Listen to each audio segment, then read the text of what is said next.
Hello, my name is Spencer Delcore, and today I'll be presenting my Master's of Applied Science thesis, a safety risk framework for autonomous driving systems under perception degradation.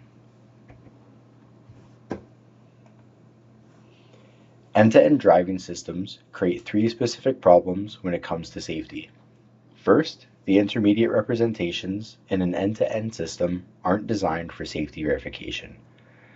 They exist as auxiliary task outputs, but there is no built-in mechanism to monitor them for degradation.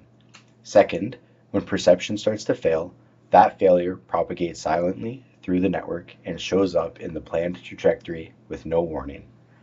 Third, current safety approaches such as time to collision, ISO 26262, or hazard analysis were built for systems with traceable component-level failure modes.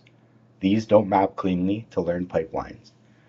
The images on the right illustrate the failure cases of a learned pipeline. The top frame is the nominal condition, and the model's drivable area and detected agents look reasonable. The bottom frame is the same scene under heavy snow. The drivable area dissolves into splatter, agents are missed, and the planned path downstream is no longer trustworthy. But from the outside, the system produces a trajectory as usual. The opportunity presented by this is that most modern end-to-end architectures aren't truly black boxes. They expose a lot of structured, explainable outputs during inference. The camera inputs going in, the auxiliary tasks in the middle, like map segmentation, tracking, and occupancy prediction, and of course the final plan trajectory. These auxiliary outputs reflect what the model internally understands about the scene. So when perception degrades, these outputs are where we would expect to see it first. The framework proposed leverages these explainable outputs to detect safety degradation before it reaches the planner. To get there, we need to establish three concepts over the next couple of slides. The first concept is perception degradation, and this is the input side of the problem. Reading left to right, we start with a clean camera frame. We pass it through an image perturbation suite that applies adverse conditions such as weather, lighting, or sensor failure. And out comes a corrupted version of the nominal image. The corrupted camera images is what the model sees as input. The degradation happens before the model does any processing. The second concept to introduce is the idea of a safety incident. Driving end-to-end models produce an ego trajectory, which are a set of predicted waypoints over a short future horizon. For each predicted waypoint, we place a bounding box at the ego's predicted position. We then check whether it overlaps with the ground truth bounding box of any other agent at the same time step. If there is an overlap at any waypoint with some buffer, we flag that as a safety incident. This definition deliberately captures both actual future collisions and near misses. Anything where the model's planned path puts the ego unsafely close to another agent. The third concept is total risk, and this is used to quantify the severity and frequency of safety incidents generated by the ego vehicle given a specific perception condition. The total risk for a condition is the sum of severities across every incident detected. So it combines both how often incidents occur and how severe the incident is into a single number per condition. The severity of a single incident is an equal weighted average of three components, each capturing a different dimension of the incident. STTI captures urgency, how soon the incident occurs in the prediction horizon, with an exponential decay identifying sooner as more severe. S-distance captures proximity, the signed distance between the ego and the agent's bounding boxes, distinguishing between near misses and overlapping. And S-impact, which captures consequence. For vehicles and barriers, it uses change in velocity and angle of incidence. And for pedestrians, it maps ego speed directly onto serious injury risk. Total risk is the safety signal the framework is built around. The framework is organized into 3 activities that run sequentially. Activity 1 is offline. We take a nominal data set, augment it with perturbed inputs, run the end-to-end model, and extract both feature vectors and total risk labels. Activity 2 is also offline. We take those paired feature vectors and total risk labels and train a risk predictor on top of them. Activity 3 is online.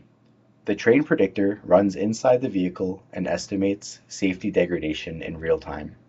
Activity 1 and 2 need ground truth agents and labeled perturbed inputs to learn what degradation looks like. But Activity 3 only needs the model's own observable outputs, allowing for real-world deployment. Activity 1 is where we build the paired training data for the risk predictor. We start from a nominal driving dataset.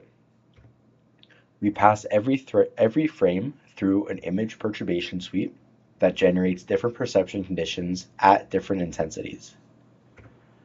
Both the clean and the perturbed inputs provided to the end-to-end model for inference. And we capture all of the model outputs, every auxiliary task, and the plan trajectory. From there, the pipeline splits. On the top path, the predicted ego trajectory plus the seen ground truth is used to detect safety incidents. These detected safety incidents are then used to calculate the total risk score for the given condition.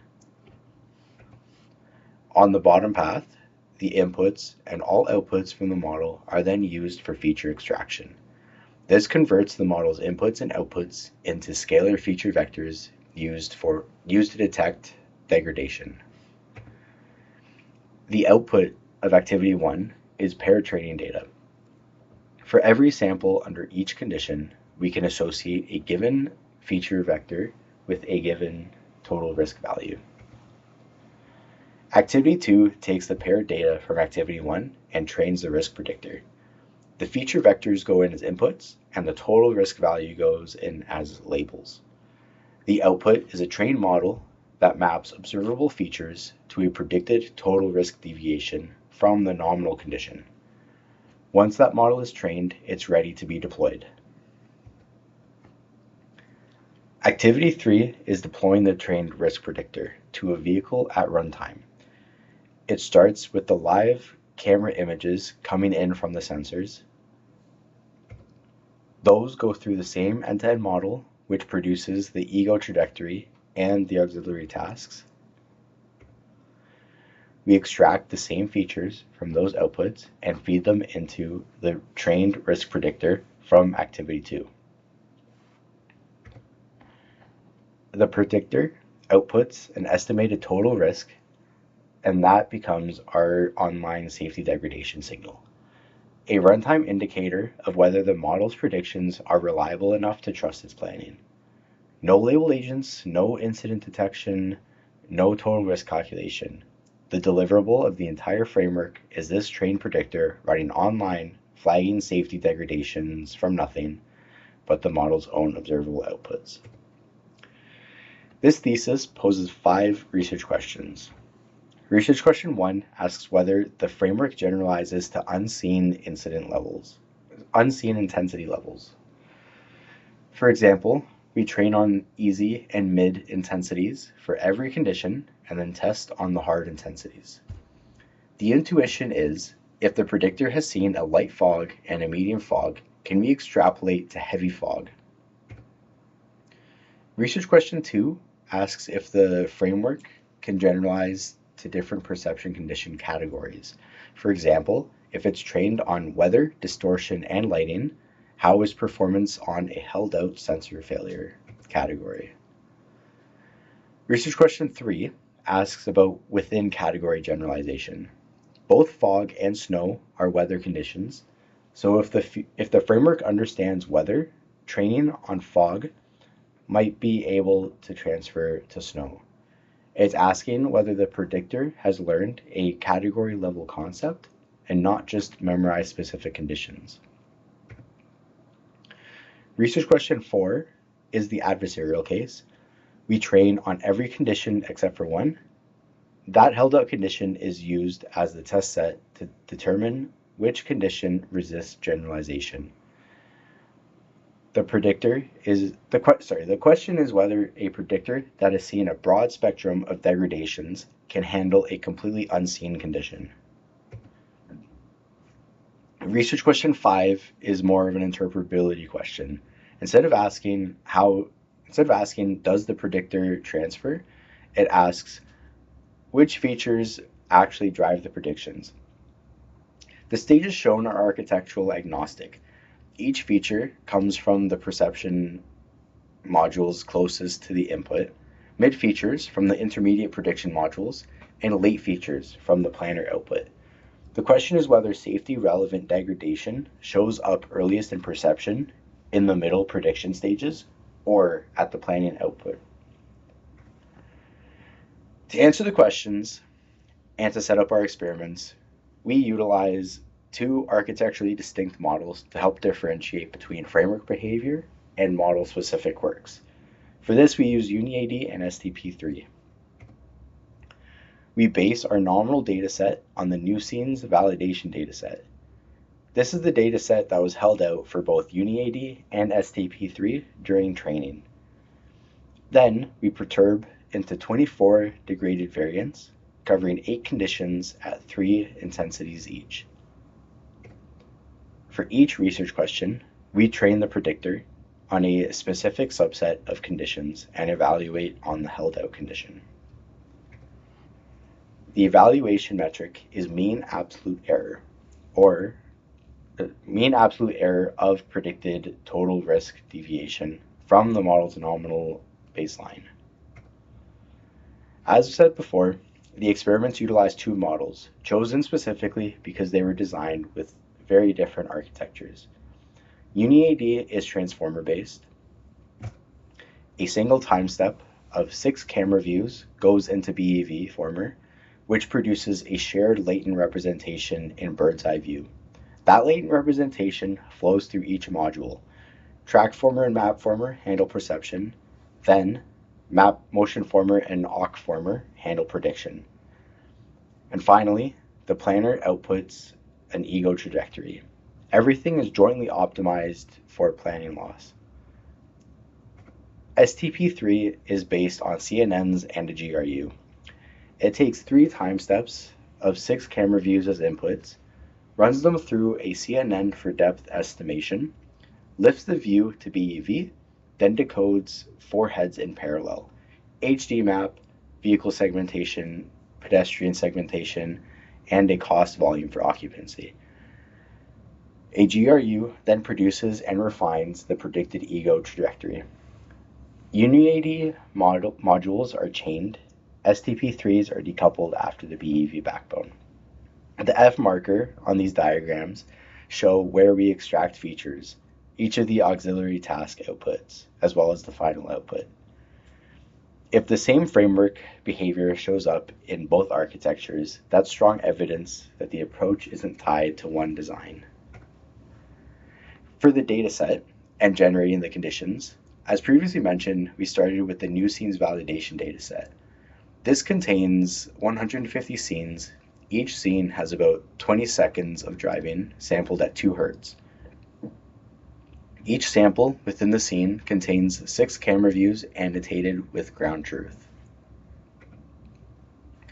We pass the raw images through the RoboBEV image perturbation suite, which applies controlled corruptions to the camera inputs. This produces 4 categories, covering the main failure modes an autonomous vehicle would encounter: weather, sensor failure, lighting, and distortion. With 2 conditions per category, each at 3 intensity levels, easy, mid, and hard, this gives us 8 conditions, 24 perturbed datasets, plus nominal for 25 total sets. The critical design choice is that every condition uses the exact same 150 scenes. Only the perception input changes. The isolation degradation as the This isolates degradation as the variable and rules out scene composition. For the safety risk predictor, we use a random forest regressor. Choosing a random forest over a neural net was for increased initial safety analysis. Built-in feature importance matters more than potential accuracy gains during the exploratory phase. Random forest gives us that transparency natively. The input is a scalar feature vector extracted from the model's outputs. We show this in later slides. As well, the prediction target is the percentage deviation of total risk from the model's nominal baseline. We evaluate this by calculating the mean absolute error on held out conditions based on each research question being tested. The features are extracted from the outputs of the end-to-end model. These are used as inputs to train the safety risk predictor. Every feature is a single scalar, a number extracted from some module's outputs at a given sample. Features are organized along two axes. The first axis is spatial versus temporal. Do we aggregate within one sample, or do we compare across consecutive samples?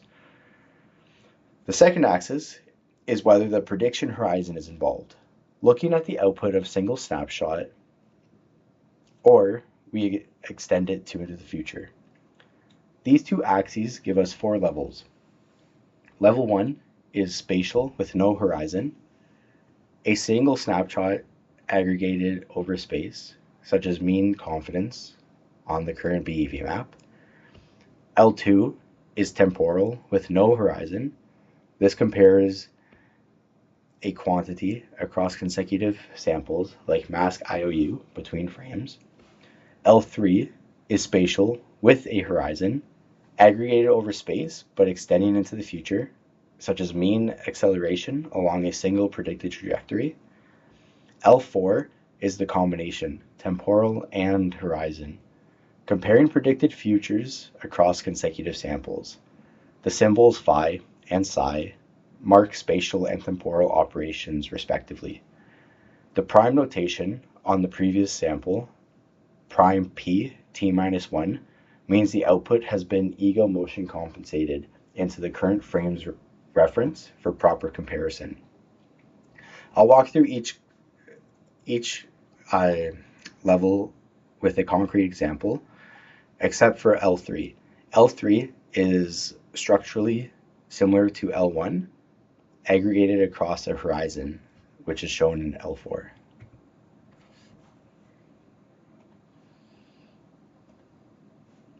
L1 is the simplest case. The example here is UniAD's mapformer, which produces a panoptic segmentation in BEV. Drivable area is classified as stuff. Every cell in the BEV grid gets a confidence score for its class. The feature is just the mean of those confidence scores across the drivable area cells. Under nominal conditions, the model is confident, with clear lane markings, visible road, high average confidence. Under heavy snow, the road is occluded, textures are washed out, and the per cell confidence drops across the board. With the same computation, with the same module, we get a very different scalar. That delta between nominal and degraded is the signal the predictor reads. The L2 example uses the same mapformer module but asks a different question. Not how confident is the model, but is the model self-consistent over time? The feature is mask IOU between the drivable area mask at the current sample and the drivable area mask at the previous sample. The prime on MT-1 means the previous mask has been ego motion compensated into the current frame. We account for the vehicle's own motion between samples, so we're comparing the same physical region of the world and not a shifted one. Under nominal conditions, the two masks overlap heavily. The road doesn't move much between half-second samples, so IOU is high. Under degraded conditions, the predictions flicker, the drivable area shifts, shrinks, reappears frame to frame, and IOU drops sharply. The key insight is that a single snapshot might look plausible, mean confidence might only dip a bit, but flicker is only visible when you compare across time. Temporal features catch a failure mode that spatial snapshots would miss. L4 is the most complex level. We compare consecutive samples across the future horizon at the same time. The example comes from UniAD's planner. The planner outputs an ego trajectory, an x and y coordinate for 6 future time steps, so 3 seconds into the future. 2 alignments happen here. First, First, we do ego motion compensation. Similar to L2, we transform the previous sample's predicted trajectory into the current frame's reference, so the coordinates are comparable. This is denoted by the prime in the previous output's value, x prime. Second is temporal alignment of the horizon. We trim prediction horizons of consecutive predictions, so we're comparing the planner's prediction for the same absolute future moment in time. The shown feature here is stability. How close are the 2 predicted trajectories for the same future waypoint? Then, counterintuitively, we found that under nominal conditions in UniAD, stability is low. The model is actively incorporating new information each frame, so its plan updates. Under heavy snow, stability is high. The incoming perception is unreliable, so the model falls back to its prior predictions. It stops reacting. More stability in UniAD's ego trajectory is a warning, not a reassurance. That inverted signal is exactly what the predictor learns to read, and it's a good example of why we let the model find the features rather than handpicking them ourselves. Before any degradation is applied, this is the nominal baseline, and it already tells us something important. This table shows us results across the same 150 scenes, or 6,019 samples for each model. UniAD logs 52 safety incidents across 16.7% of scenes, with a total risk of 18.6. ST-P3 logs 221 incidents across 38.7% of scenes, with a total risk of 62.5. That's roughly 3 times the total risk and 4 times the number of incidents, and it comes purely from an architectural difference, with no weather, no sensor failure, and just the model. These nominal values are the reference points for everything that follows. This heat map is the reference for every condition level number cited later. Across 8 conditions on the x-axis and 3 intensities on the y-axis, cell color is the percentage deviation from the nominal baseline of 18.6 for UniAD. The hottest cells on the right side of the chart, camera crash and snow hard, are the most detriment to safety. A few cells actually are cooler than nominal, those being fog mid intensity and brightness easy intensity. That tells us that UniAD under mild fog or brightness becomes slightly more cautious in its planning. For the same structure as the previous slide, however, for ST-P3, we see that the model is much more sensitive to perception degradation. The worst cells are low light hard, snow hard, frame loss hard, and camera crash hard. Note the differences from UniAD. ST-P3's single worst condition is frame loss, where UniAD's was camera crash. The architectures fail most on different things. Now that we have an understanding of the experiment setup and the safety risk profile for each model, we can test each research question proposed earlier. Research question 1 asks if the condition intensity generalizes. We train the predictor on 2 of the 3 intensity levels and test on the 3rd. With 3 splits total, we rotate which intensity is held out. The nominal scenes are always in training. They anchor the low end of the total risk range, so the predictor knows what a safe scene looks like. This table shows the generalization gap. Test mean absolute error minus validation mean absolute error. So positive means the predictor does worse on held out than it did during training. The top row, train easy and mid, then test on hard. UniAD and ST-P3 both faced the largest generalization gap out of the three sets. The other rows, a different pattern. We see that generalization seems to work so long as the extremes are present in the training set. Since a nominal is always present in the training, the low end of the total risk is always anchored, but hard conditions fill the high end of the range, and without them, the predictor has nothing to extrapolate from. This pattern is asymmetric. Generalizing downward in intensity is easy, but generalizing upward is hard. Research question 2 widens the scope. Instead of holding out an intensity, we hold out an entire category. There are 4 categories: weather, distortion, lighting, and sensor failure. The experiment rotates through all 4, each one held out once. The question is whether degradation patterns look similar across fundamentally different failure types, that a predictor trained on one can recognize another. A weather condition, like fog, and a sensor failure, like camera crash, should look very different at the feature level. Research question 2 tests whether the predictor can bridge that gap. Walking the table, we see that UniAD generalizes well, except for sensor failure, indicating that the predictor learns something transferable for weather, distortion, and lighting. ST-P3 looks different.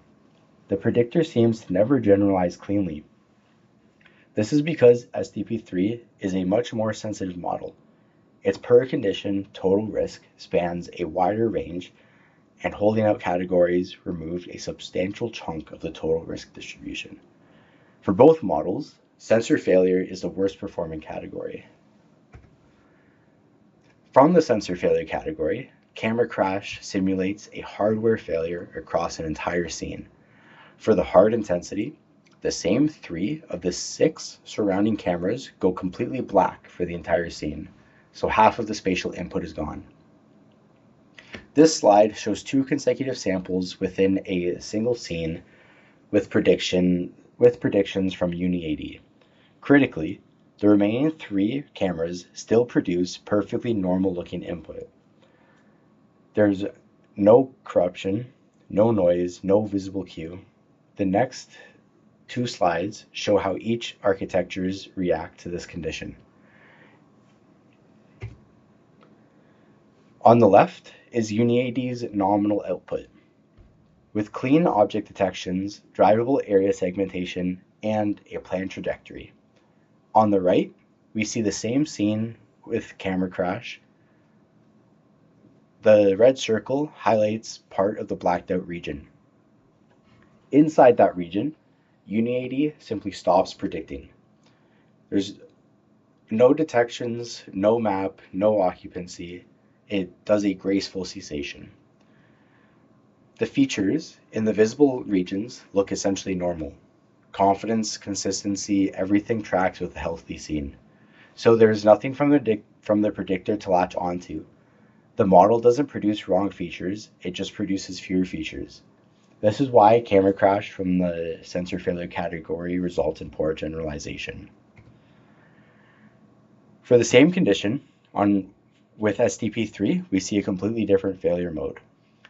It doesn't go silent on the blacked out regions, it hallucinates. You can see noisy, splatter-like predictions appearing where the input is blacked out. The parallel decoders keep producing outputs even with no real input to ground them. So there is a signal this time. The predictions are clearly wrong, but the pattern of wrongness doesn't match anything the predictor learned from weather or distortion or lighting, seeing how the non-blacked out regions still function as normal. One condition with 2 separate architectures, there's 2 completely different failure modes. Some conditions exist that the predictor cannot treat generically because the symptoms depend entirely on how the model was architected. Moving to research question 3, we narrow the questions even further. Within a single category, we test the generalization between related conditions. Here we show the weather case. We train on fog and test on snow, both inside the weather category. We run this in both directions across all condition categories separately. This questions if categorical grouping from the perturbation suite mean anything. Essentially, asking if categories are a useful abstraction or just a label we put on things. Across the categories, the asymmetry from research question 1 shows up immediately. For weather, we see that snow to fog works, but fog to snow fails generalization. Similar with lighting, low light to brightness generalizes fine, but brightness to low light fails. The higher total risk conditions are hard to generalize to, but easy to generalize from. But the bigger implication is this: being in the same category does not imply shared degradation behavior. Fog and snow are both weather, but from the model's perspective, they produce very different feature patterns.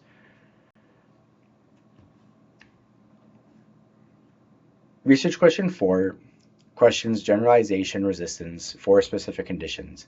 Is there a condition the framework just cannot learn, even when something else is in training? Even when everything else is in training? The setup is leave one out. We train on every condition except for one, and then we test on the one that was held back. If the predictor fails, that held out condition has a degradation signal that other 7 cannot teach. We ran this across all 8 conditions for both models. What comes out is a short list of conditions that resist generalization entirely. 4 conditions failed to generalize, and the pattern is split into 2 kinds of failure. For UniAD, camera crash is the worst. There's essentially no detectable feature signal for camera crash. Predictions cease, features look normal, the model goes quiet instead of panicking. Snow on ST-P3 shows the strong interference pattern. There's complex visual degradation that drags down training on other conditions. Frame loss and low light on ST-P3 are not as severe, but tell interesting findings. They produce a signature that the others cannot teach. The frame loss disrupts the temporal consistency of ST-P3's GRU backbone. Low light exposes a known weakness of CNN depth encoders in low signal to noise. The big takeaway is that resistant conditions are completely different per architecture. What's impossible for one model can be fine for another. So safety measures have to be designed per architecture. There's no universal hardest condition. Research question 5 asks a different kind of question, not a data split, but a feature importance question. We already know from research question 1 through research question 4 that the framework generalization is capable under most conditions. Now we want to know which parts of the pipeline are carrying the degradation signal. We take the mean importance across all features and group them by their end-to-end model's outputs. Conceptually, we're asking which stage of the pipeline carries the strongest signal, early, middle, or late. For UniAD, mapformer is the most important, with sensor inputs are second. Both are early pipeline modules. Trackformer, awkformer, motionformer, and the planning all sit below 11%. They carry less signal because by the time information reaches them, it's already been filtered by the front of the network. For ST-P3, sensor inputs are the most important, with depth second. Depth is computed before any other head in ST-P3's pipeline, so same pattern. The earliest stages carry the strongest signal. The scalar signals we extracted are strongest in the front of the pipeline and attenuate as they propagate downstream. From ablations we performed, we also know that importance itself is not sufficient for a well-performing predictor. When we ablate and use only sensor features, generalization drops significantly. When we remove sensor completely, the overall error increases. Auxiliary outputs carry critical context that sensor signals alone can't capture, and monitoring inputs help shape the understanding. So the front of the pipeline has the strongest signals, but the best predictor combines early and mid-stage feature together. We can extract a number of key takeaways from these findings. First, it should include the worst case conditions in safety training. Research question 1 and research question 2 both showed the same thing. Hard trained predictors generalizing down to easier conditions, but easy trained predictors cannot generalize up. Takeaway 2 is that we should not be assuming category coverage. Research question 2 showed that grouping conditions by category is a false sense of coverage. Fog and snow are both weather, but they produce different failure signatures. Training on fog does not prepare the predictor for snow. Sensor failures are structurally unlike any gradual degradation. They look like something else entirely to the model. Category level thinking hides the variance that actually matters.